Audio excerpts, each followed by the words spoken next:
No wonder we've been recording so much. I've been using my phone for something other than the timer. Oh my god. Haha, whoops. A shockwave struck while one young lady was performing at the recent youth folk singing contest, doing damage to the venue. Fortunately, no one was injured. Who is that? That's Pearl. Is it? But Yeah. I guess her hair is just long. And her hair is the same color as her skin. Oh, that's all the information I get? Yeah, you get like 2 pages per each. Huh. How many are there? There are 27. Okay. Ooh. Okay. There you go. Great work, Agent 4. Inkopolis may not be doomed after all. Oh, no, they probably are, but... I appreciate the fact that the story mode ink has glitter all up in it. I think that's a very pretty touch. Yeah. Also, is that a companion cube? What, that you're standing on? No, in the picture. Oh, probably not. No, it's the sponge, but... Okay. What a dated reference. Oh, jeez. What the hell was that thing? Weren't they in the first game? Yeah, they were. Oh, okay. You had me confused there for a minute. It's so pretty and sparkly. It is.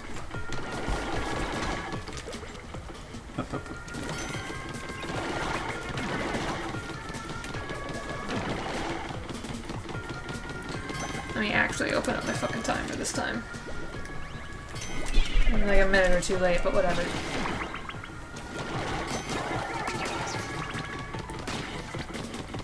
Right, I was gonna talk about Seussical. Yeah. I forgot. So Joey's friend Rocky is a theater guy, and he's been in some like traveling performance troupe, I guess. I don't know the specifics, but Joey has been promising consistently to go and see one of Rocky's plays, and consistently that does not happen. Yep. So, So I'm a bad friend. You're not a bad friend. You just, you do other shit. But yeah, so yesterday? Yeah. Yesterday. Wait, what? Match? Whoa! That wasn't in the first game. Oh, it's here now. I said, don't think it was in the first game. If it was, no one told me. But yeah, so yesterday we actually, made good on that promise and went to see his group's performance of Seussical, which, for those of you who don't know, is a Dr. Seuss musical. Which is interesting because a lot of Dr. Seuss stuff, when adapted into non-book format, is already musical in nature. That's true. I didn't think about that. Yeah. This is just specifically a musical. And I mean, like, his work lends itself to musicals, just considering that everything rhymes, even if the words aren't real. But it was, it was pretty good. Like, not saying that the performance itself was bad. The performance was totally fine. Cool. The Cat in the Hat was actually played by a girl, and she was really cute. She was really cute. And I hope that Rocky doesn't watch our show, because he would probably, convey that to her, and I don't want to... He would not. Are you sure? I'm pretty sure. Okay. If we made it clear we didn't want that being, spread around. Yeah.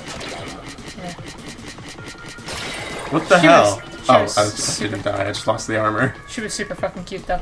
And a lot of them had, really great singing voices that I wouldn't expect. They're a troupe. But, they don't typically do musicals, right? They typically just do regular plays.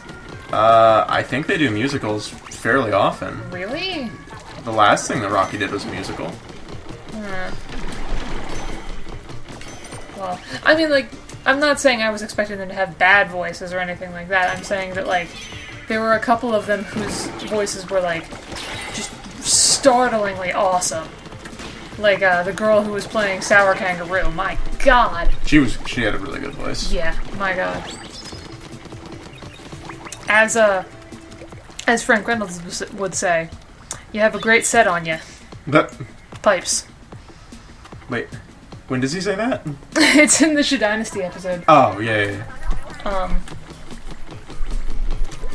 But no, it was honestly impressive because, like, everyone else was singing, you know, moderately standard, and then she came along and, like, I don't know how to describe it, but her voice had so much more intensity than everyone else.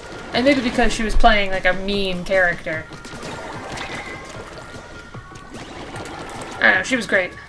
And then there were, these three guys who were playing a group of three monkey brothers. One of whom was from my high school, and I remember him, but only a little.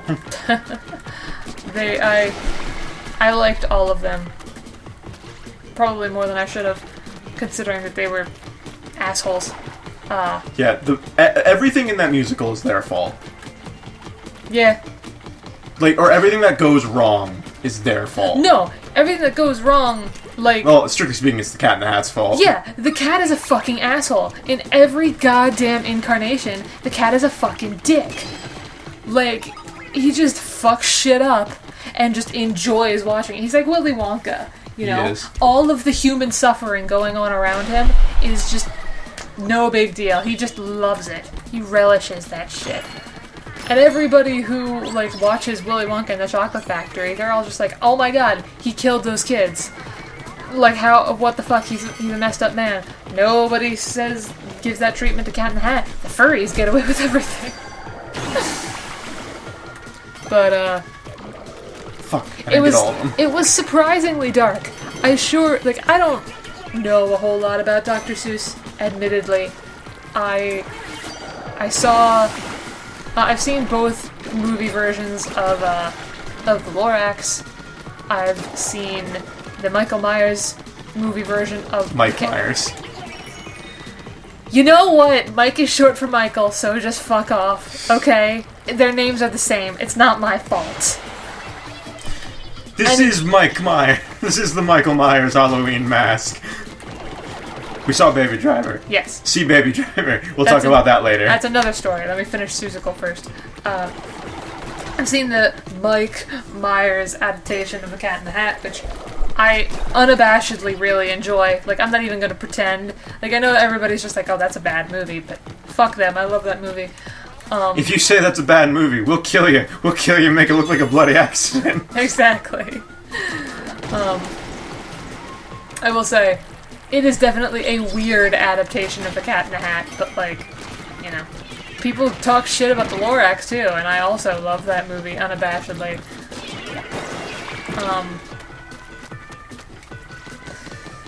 But yeah, like I was saying, I don't know a whole lot about, Dr. Seuss shit, but I was surprised that the opening musical number, you know, it's talking in that weird way that Dr. Seuss always does, you know, talking about thinks and whatnot, and they're just saying, like, oh, you could think about this thing, or you could think about that thing, and it's just a bunch of shit. And then, like, all of these characters are coming out and talking about individual thinks that the main character can think, and one of them is like, you can think about war! And it's like, whoa! Whoa there, man! No one even brought that shit up. What the fuck? You want to read this? Music heads are still buzzing over that legendary underground show 2 years ago. Anyone lucky enough to catch DJ Octavio's opening set and the Squid Sisters headlining had their minds blown and their lives changed that night. That seems a bit... Oh, look, there's Marina. Is this like when you beat Octavio in the first one? Yeah, maybe. Looks like it. Alright, let's... But yeah, so the guy who was singing about war, you know, he ends up showing up later on, when Hey, the son of the mayor of Whoville gets sent to military school, and... Rocky was the mayor of Whoville, by the way. Yes, he was. He seemed to have had makeup on his face that made his cheeks really rosy, and it was weird. But I wasn't expecting military school to come in at any point in a Dr. Seuss musical, and I sure as shit was not expecting the fucking warmonger, like, general or whatever he was, that... Sorry. Oh. Pineapple-free pizza. This poor girl. I'm not saying shit. Yeah. Hey!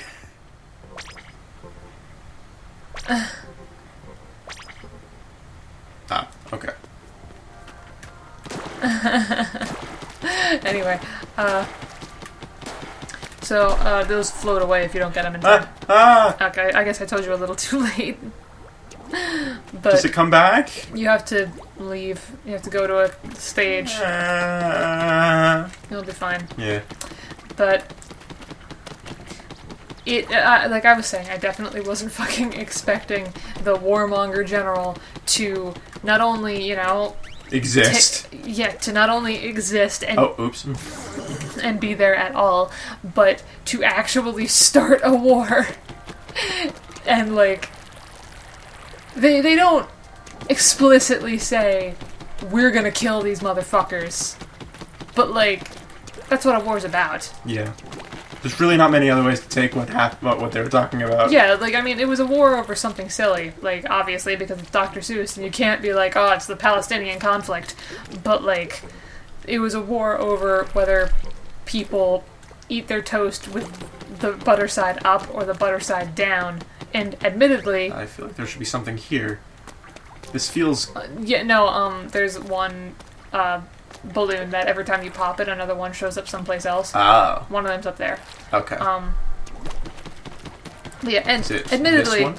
I don't know which... I don't know what type of people eat their toast with the butter side down. Like, it seems like a weird thing. They want to taste the butter. I guess? No, I mean, no guess. That's how it is. But, like... You are my enemy now. I don't give a shit. I can beat you in a We're fight. going to war. Anyway. The war starts now. What, you want to do this? You want to actually fight? Because I will win. Allie. First of all, no. Second of all, I'm sorry. First of all, no, I won't win. You sure? Because, like, I tickle you a little too hard and you get hurt. I'm just saying. Like, I might be frail, but, like, you are equally fragile. He's being quiet because he's really angry. I'm not angry. I'm not angry. I'm just also not funny and don't know what to say that would be funny. Oh, finally you admit it. I've been admitting it this entire show. I keep hitting the wrong button. But yeah, so there was a war. Where did that second balloon go? There is a section of the play where you are made to believe that the mayor's son has died at war, which is another weirdly intense and dark thing to happen in a fucking Dr. Seuss thing. Where'd it go? Is it... Oh, it's behind here. I didn't realize that fucking Horton would be sent to an asylum for being a crazy person. It was a lot of weird shit. But, it was... Where'd it go? Do I have a time limit? I think so, yes. It floats away if you don't get it fast enough. Son of a bitch.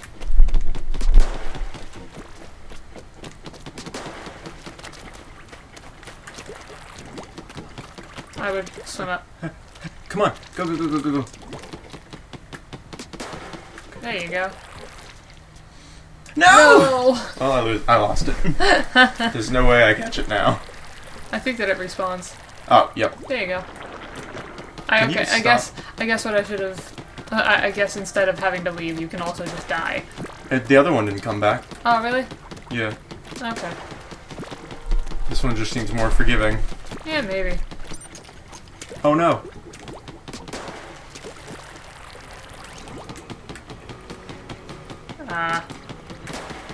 There you go. I wonder if the glitter is made with bits of seaweed. What the hell? I hit the button! No! Oh boy. Okay, I'm gonna just get a little bit more ink around. Put ink all over the goddamn place. That's what I did with one of the levels. I like Yeah. inked the entire area. I did that all the time in Splatoon 1. Yeah. Just because, you know, these levels don't clean themselves off when you leave. Which I appreciate. They don't? No. Mine didn't, I don't believe. Or at the very least, it didn't clean itself off when I went between stages. I guess maybe like There we going go. between It's a scroll. I guess going between overworlds might change it. Whoa, that is one to the end. Welcome to the Octo Canyon, the world's most gorgeous gorge. Collect all the commemorative souvenir stickers. Oh, Yeah, these are stickers, not scrolls. okay. This makes me feel a little bit better. Well, Hiya! Oh, I wanted to jump!